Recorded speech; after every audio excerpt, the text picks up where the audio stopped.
Now, Fifth, when you continuously call Puff, does that affect your relationships in Hollywood? I don't call him gay. I said. Let me read it, Fifth. Oh my God. Sorry I can no longer help you guys. Soon you will all be gay and happy. You are all now left under leadership of Puffy Daddy. Report to the nearest rainbow. Dinner Thieves in theaters January 9th. That's why he says things. He doesn't even know what he's saying is like fruity. You know what I'm saying? Like, he says something fabulous and he goes, yo.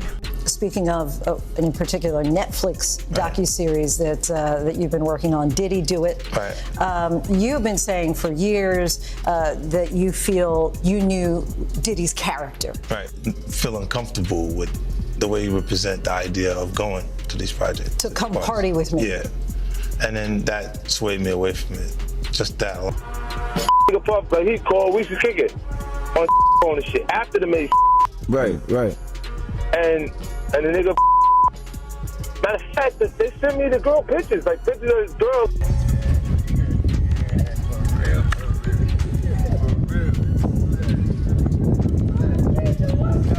The worldwide Afrobeat heavyweight Burna Boy is apparently raising concerns about a high-profile relationship with Diddy, which he is now arguing seems more like a setup than a collaboration. You won't believe the chaos rocking the music industry right now. Indeed, the Grammy-winning artist is revealing a side of the business that is far from polished or glamorous by hinting at significant behind-the-scenes friction. It seems that what was meant to be a potent partnership has turned into a closed-door scenario full of pressure and unresolved issues. It's also becoming evident that this isn't simply industry rumors as more information becomes available. It's a wake-up call that may permanently alter public perception of the company. Isn't it weird that the government was so interested in Diddy's baby oil that they took 1,000 bottles away from his house? If the government took 1,000 bottles of baby oil and somebody had things what appeared to be baby oil, and then you have to listen to the prosecutor. He said that they seized 1,000 bottles what allegedly to be baby oil. Allegedly to be baby oil. So that's telling people that it wasn't baby oil. And people think that that was baby oil, they out their mind. I don't believe it was baby oil. Yo, bro, when they went up in there, they knew what they was gonna find. They knew what was ever in that baby oil or that those bottles that appeared to be baby oil, they knew about that at first. You gotta realize 9 times out of 10, that individual that got caught at the airport, that was supposed to be their carrier, told them what they was doing and what they had. I wouldn't put it past that he told them everything. So when they went up in there, they knew they had to take whatever was out there, and that thing that appeared to be baby oil, they took that. Do you recall the days when Burna Boy was rising to the top, holding a Grammy, and unquestionably representing Africa? In record time, they went from being Nigeria's breakthrough star to a major force in Afrofusion, redefining the sound and upending the business with song after hit. The movement was started by an African giant. However, Twice as Tall convinced everyone that he had it all by solidifying his reign with a record Grammy victory, elite position, fame, and sold-out tours. Even the most prominent players in the game deal with pressure, difficulties, and storms that never appear on stage, so the image isn't as perfect as it seems behind the lights and headlines. How many of those come back to be baby oil? Bro, listen to me. Costco don't sell that much baby oil. Where you know sell that much baby oil? Yeah, I don't know any store that sell that much baby oil. I know Costco, they came out and said that they don't even sell baby oil. My sentiments exactly. But you personally, right, what do you believe was in the baby oil? If you ever seen a massage parlor being raided and they walking out the people, do they take the massage oil with them when they go? No, they just walk out the people who are being arrested. If you ever seen a person getting arrested and the people being arrested in those brothel houses. Do they take out the stuff in the brothel houses? No, they don't. They take the individuals who are being arrested out the brothel houses. For them to take 1,000 bottles of baby oil, it's like that they did not leave one. They left people there, but they ain't leave not one bottle. Nobody needed no baby oil. So my whole thing about it is that there was something in that other than baby oil. That's why they took all the bottles. And 9 times out of 10, if I would give it a wild guess, it was, and like some of the people told me, it was probably that GHB. What's that? I think it's gamma hydrox.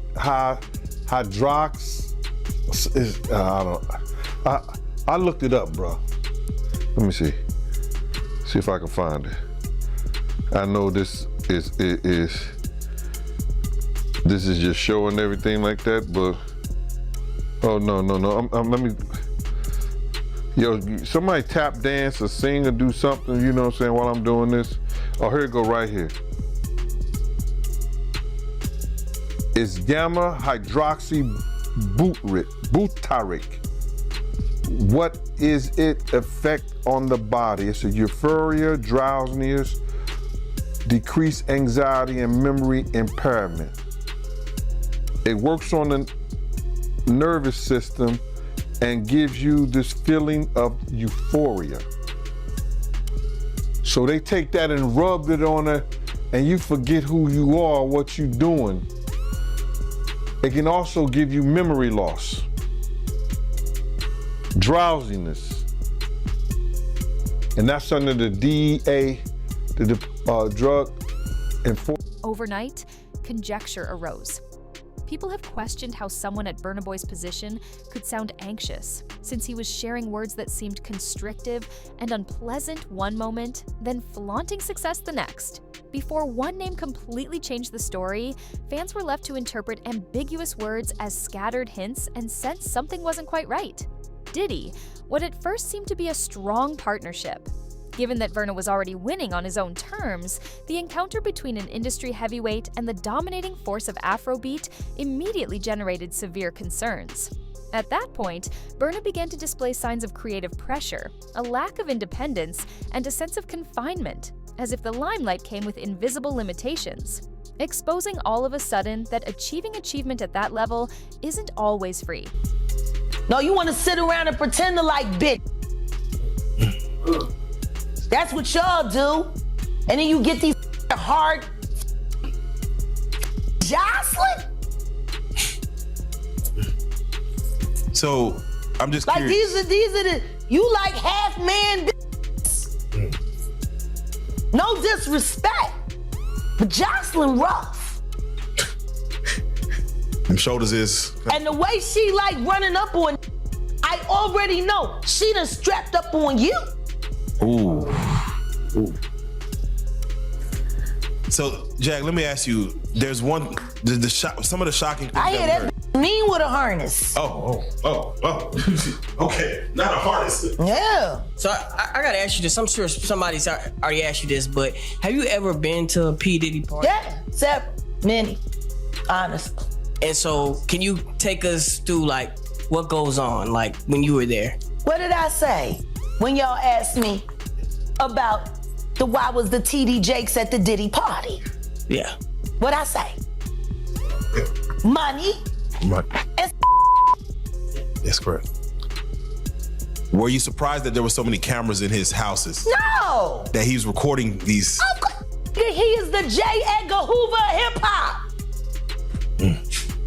Okay. Y'all done seen him put on the pyramid with a skirt?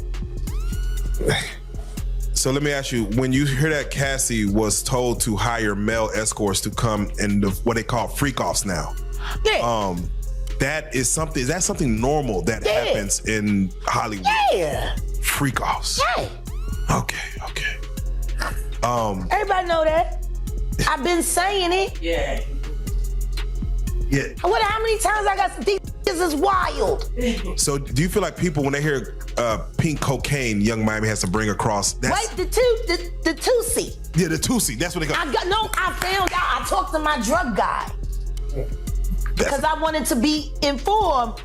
Because people was calling it Tusi, that's calling it the Tunchi.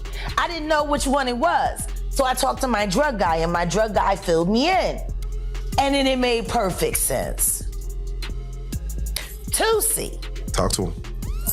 Drugs with Jaguar. Let's talk. Drugs education. 101. So Tusi is the cocaine, but they take the ketamine and cook it up. And they fold it into the coke. Now, if you don't know what ketamine is what they call on the street Special K. It's a veterinary drug. It's a horse tranquilizer. Now, gay men have been using this for years. See, back in the day, if you went to a gay party or a gay rave, there were certain drugs that you would always find on hand. Viagra, ecstasy, Special K, and cocaine. Now see, the cocaine keep you up all night, but unfortunately it gives you limp noodle because of with the blood flow. So you with a half-hard dick all night. So that's why you have the Viagra, to make sure that the dick involuntarily stays hard while you're numbing yourself with the coke. Now see, the ketamine, that's a horse tranquilizer, so that relaxes all your muscles. You could get by 80 ton gorillas. You wouldn't feel a thing. So now, your dick is gonna stay hard, you numbed up, and you high, you got the ketamine in you, so you don't feel shit, and then you add the ecstasy to put in the feeling that you've now blocked out, and now you got a party. You may be wondering how serious this scenario really is. The answer is that it's far more difficult than it seems. According to reports, Burna Boy's deal with Diddy created serious issues and was more of a warning than a calculated victory. It seemed to be a daring combination on paper. Diddy provides the industrial motor, while Burna provides the sound. However, the truth seems to be far less balanced behind closed doors. Rumor has it that the agreement has a ton of restrictive legal language that covers everything from income splits to creative choices to touring control, transforming what seemed to be a chance into a tightly controlled structure with little flexibility and constraints attached to every step. And then maybe that if they knew there was gonna ever be a YouTube, or they knew there was gonna ever be social media, a lot of the stuff probably wouldn't have got played out like it did. But things happen, and these are just stories from the past. I would like to use that as, what you call that? Just to clear the facts up what's going on. But it all started, we was in Atlanta. And this story starts when I'm with Puff, and he's in the exotic bookstores and he's doing shopping, right? He's shopping, getting his stuff and everything like that. So, you know, this is the first time I was ever in an exotic bookstore with Puff. So, you know, I'm giving him his space. He's taking things off the shelves and stuff like that, because they gave him a brown paper bag. When they gave him a brown paper bag, he was just putting stuff in there. So I said, damn, you know, he got to go put it on the counter and, you know, show everybody what he's getting. So as he's going, I'm just looking at the places where he's picking stuff from. So there's one part he picked up some things from up here on my left side. And then he picked like quite a few of them down. I'm like, okay. He put them in the bag. So when I went by there and I looked up there and it said butt plugs. And I was like, hey yo, I was messing with him. Because people don't understand, you know, we was like friends. He was a part of the same gang. So I'm still gonna tease him. I'm still gonna mess with him and everything like that. I could do that. It wasn't just no security thing. So I said, yo, what are you getting this for? And it said butt plugs, and he was like, yo, can I do my shopping by myself? I said, yeah, you can do it by yourself, brother. And he started walking and everything like that. When he got to, I just waited at the counter. When he got to the counter, he didn't even have to show the guy nothing. He just gave the guy a wad of money. I mean, like, he gave the guy a stack something like this. And Puff wasn't the dude that carried no 20s and no 50s and nothing like that. And I mean, like, he just said, boom. And we walked out the store. So we had to leave Atlanta and go to North Carolina for a show. You understand? And it was him, this rapper, Sarah, and this other girl. We all got on a G5 jet, and we flew to G4 jet, and we flew to North Carolina. So later on that, I think that afternoon, same day, this rapper and him, they all in the room together. You know, it's Sarah, the girl, Puff, and this dude. Music history is full of luminaries who signed agreements that cost them much more than they gained, idols who sold millions, impacted culture, and yet fought to maintain control over their own work. So Burna wouldn't be the first musician to learn this lesson the hard way. To be honest, Diddy has experience with these high-stakes talks, which begs the issue of what Burna may really lose. Nor is the danger insignificant, perhaps having an impact on his sound, brand, income, and the creative freedom that first made him so successful. Because such contracts have the potential to tighten throughout the course of an artist's career, making success a perpetual source of constraint. The situation worsened when Burna allegedly implied in a leaked conversation that this arrangement might include several revenue streams, performances, merchandise, and partnerships. This gave the impression that even though Burna built the empire, someone else might be in a position to claim the largest share, giving him far less control than the spotlight suggests. At the door and stuff like that, like, yeah, so then next thing you know, somebody rang the doorbell. We had the presidential suite where we was at. So I opened the door and the dude said, yo, I'm here for my cousin. I said, who your cousin? And he said, Ja Rule. I said, well, he busy right now. He said, he busy doing what? I said, he with Puff, they're in the room, they busy, they don't want to be bothered. He said, well, I'm going in there. I said, bruh, you ain't going in there because he told me they don't want nobody to be bothering them. And he was like, yo, I don't care, man, I'm going in there. That bull like that. I said, yo, bruh, Jesus Christ had to come down here and take the air out of my body before you get in that room right there. Watch. He tried to bum rush me. I grabbed him and threw him against the piano. When I threw him into the piano, Puff and Ja Rule runs out the room. Puff got his towel, Ja grabbing his towel, but they butt the naked. And so then Ja was like, yo, what's going on? Yo, G, that's my cousin. He know me well, you know, and Puff was like, yo, G, what happened? I said, he tried to get in the room. I told him he couldn't get in the room. And he was like, he just looked, Puff looked at Ja.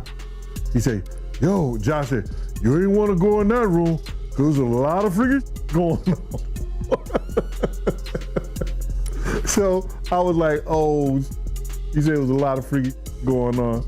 So that was basically that story, man. You know what I'm saying? They went back in the room, dude felt a certain kind of way, and he left out. So I seen them at the concert the next day, and they tried to, you know, form up against me. But my man Frank was like, I told my man Frank, I was like, yo, Frank, put yourself in that position. Somebody trying to get in the room, and Ja told you don't let nobody get in the room. What would you do? Now, y'all can do whatever y'all want to do, man, but you know I ain't taking no losses. He said, yo, you good, and that was it. Bruh, when Ja said, you don't want to come up in there, a lot of freaky stuff is going on. You got to use your mind. What they was doing with those butt plugs. Right. You would anticipate nothing but superior plays and constant victories given Diddy's close involvement in Burna's sphere. However, indications indicate that the transaction caused more chaos than success. High-end trips, polished and picture-perfect studio moments, and public acclaim all contributed to the impression of an unbreakable union. However, the reality apparently changed quickly once the doors closed, with growing tension, conflicting artistic orientations, and significant disputes over power and money. Behind the scenes, what seemed to be a formidable coalition began to resemble a pressure cooker. the shiny image quickly broke, demonstrating that not all high-profile partnerships last when the hard job starts. He should have enough money to He check. put the boots to that girl. She's supposed to be a good bitch. No matter who she with. All the time he putting a groom in her. Of course he thought it was still gonna work. He thinks he's God. Right. He ain't doing shit. I raped the fuck out of that bitch, put the boots to her last time I seen her. Her and her trainer, boyfriend, husband. I don't get no.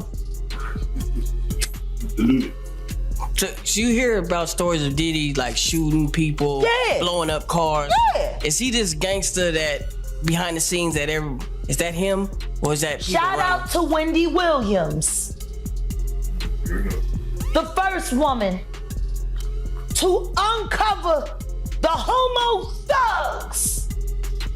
That's what these down low bitches was called when Wendy first started talking about it in the 90s, the homo thug.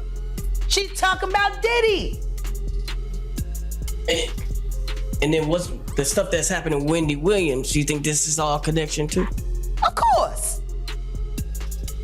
They've been waiting. He's been waiting. He was waiting for Kim. Remember? He was waiting. The casket was ready.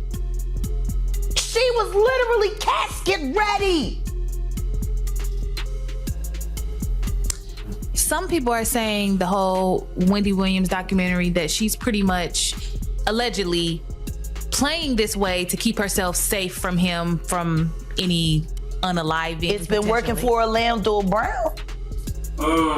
Why wouldn't it work for Wendy? To play crazy.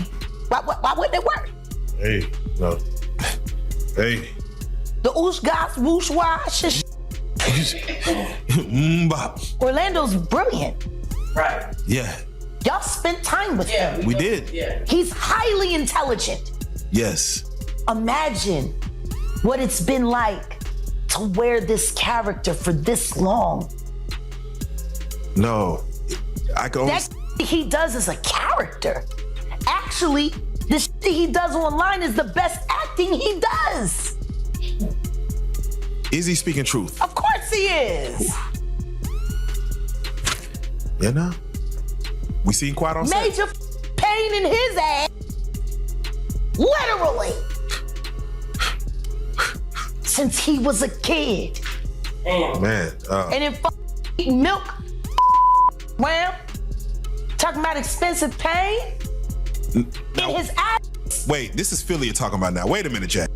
Me. Wait a minute. He's a f***ing Fruit Loop. He Diddy fried. This is Philly. He's a deep fried. Period. He Diddy fried. He Diddy fried. He the Diddy do our bop. Me. Real rap. You think that audio that they put out was real? Yeah, that was him. Nicki put that out there.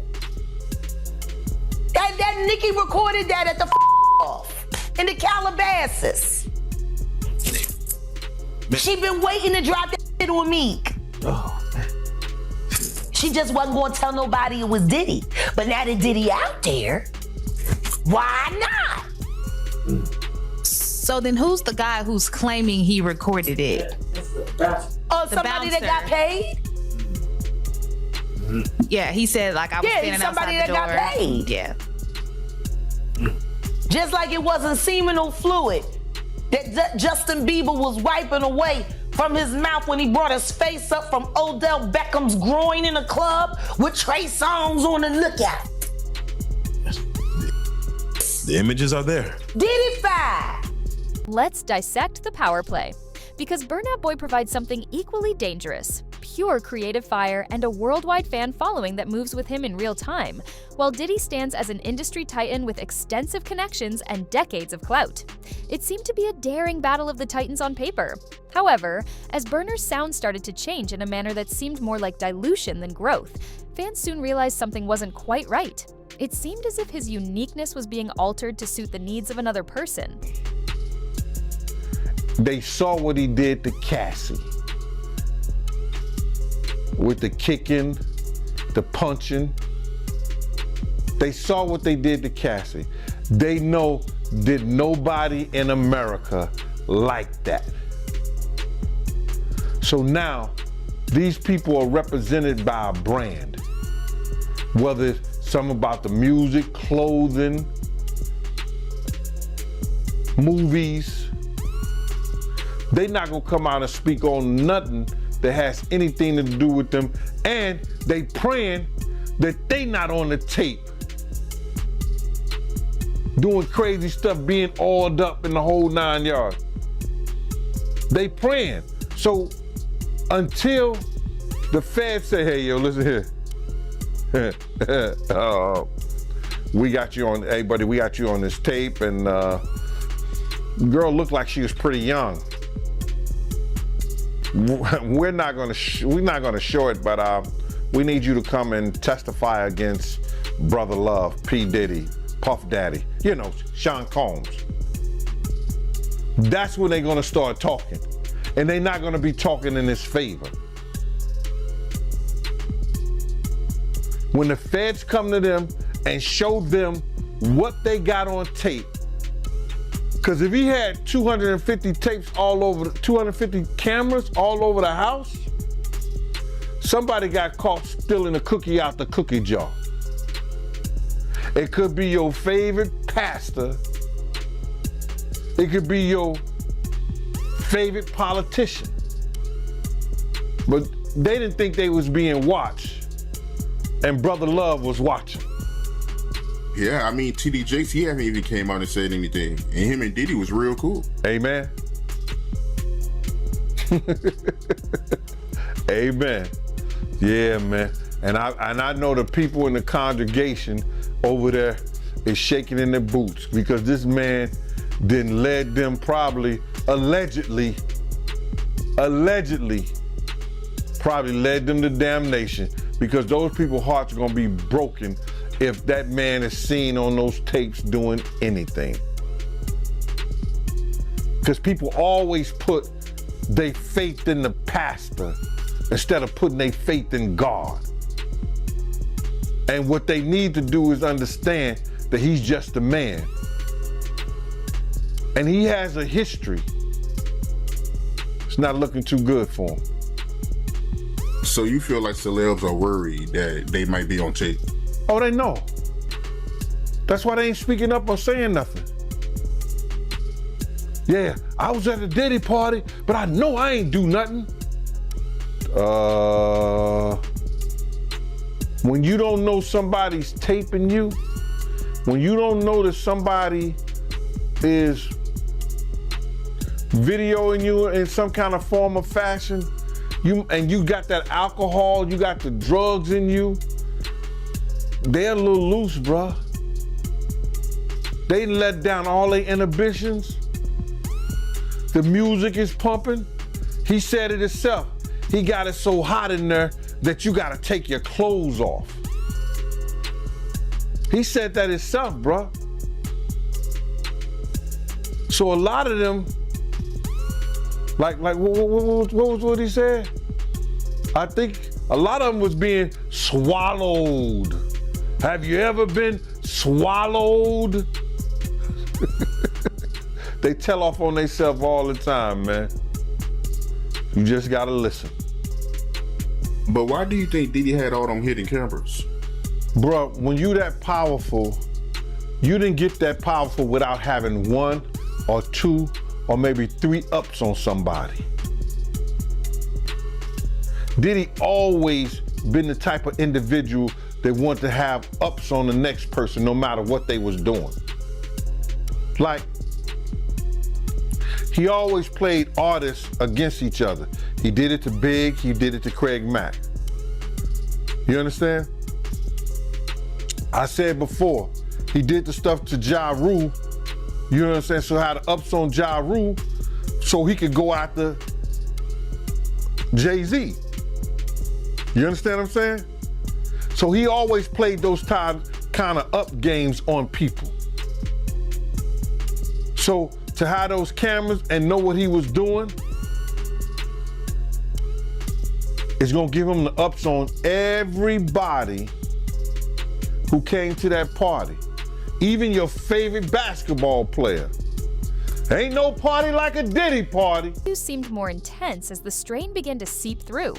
The once roaring confidence suddenly sounded controlled, like momentum being held back in mid-step, and the enthusiasm faded. What began as an attention-grabbing partnership subtly turned into a behind-the-scenes battle for power, music, and image. Additionally, it became evident that pursuing hits was no longer necessary as the strain increased. He was struggling to keep his voice intact. The expense of the game was tough to overlook in the hush around him. Yet, interview, Burna made it obvious that he was not done battling for his position or his authority by roaring back with increased ferocity just when it seemed that he could be trapped. Whereas the other side doesn't seem to be slowing down either. The scenario is becoming a high-stakes standoff that is now taking place on a serious official level as Burna makes deliberate hints and the other side responds. Tension is mounting quickly.